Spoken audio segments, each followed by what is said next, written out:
Hi guys, welcome to How to Solutions YouTube channel. In today's video, I'm going to show you how you can use Datamosh filter on TikTok. Before getting into this video, must subscribe to our YouTube channel and click on the bell icon.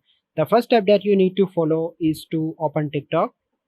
Once you open TikTok, you simply need to click on the Discover, and here you need to click on Search and search for the Datamosh. And here you can see that filter.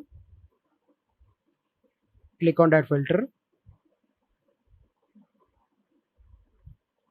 So now it is loading, so you need to wait for a few seconds, and then you need to click on try this effect, and then you need to record